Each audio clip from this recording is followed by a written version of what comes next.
Welcome to Dobcroft. If you'd stood here 400 years ago, this would have been open moorland, covered in heather, grass, rushes, maybe a few cattle grazing.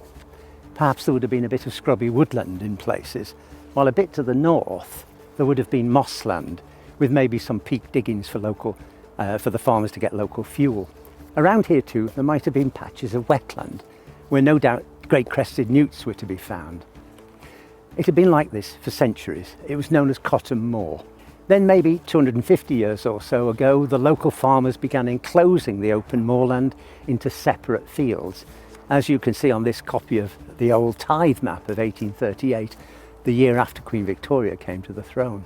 On the map, you can see Tag Lane and the canal, but there's no sign of Whitby Avenue, because that wasn't built until the 1960s. But what I want to talk to you about are these fields here with these ponds in them. These ponds are what are known as marl pits, dug out by the farmers to get at a lime layer that could be found a few metres down to spread on the fields and make the soil a bit less acid so they could grow crops.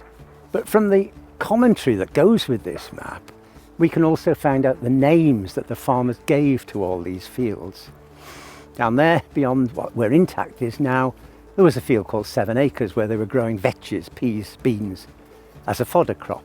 And a little to the north, behind where Holy Family Church is now, there was a field called Lower New Hay where they were growing oats, again, probably for the livestock. But our two fields were just pasture, and they were called Nearer Dobcroft and Rough Dobcroft. Now, if we now mark in where our nature reserve is, you can see it takes up most of the field called Nearer Dobcroft. Holy Family's playing field takes up the rest, while Ingle Community Primary's field, together with Intact and the multi-use games area, were then called Rough Dobcroft. But what do the names mean? Well, a croft just means a small enclosed field, but Dob is probably the same word as daub, which you might know from wattle and daub. The heavy clay here was probably dug out by the locals for hundreds of years for building materials. And guess what?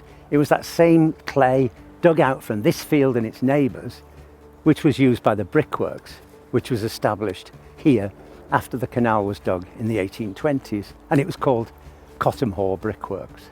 And of course, it's because of this clay that we now have the reserve. After the brickworks ceased operation, the land lay derelict for years before planning permission was granted for commercial and housing development.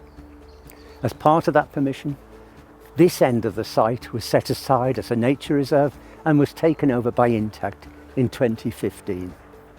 And we gave it back its old name, Dobcroft, the field where heavy clay for building was once dug, but now a haven for the great crested newt and for the people of Ingle and beyond.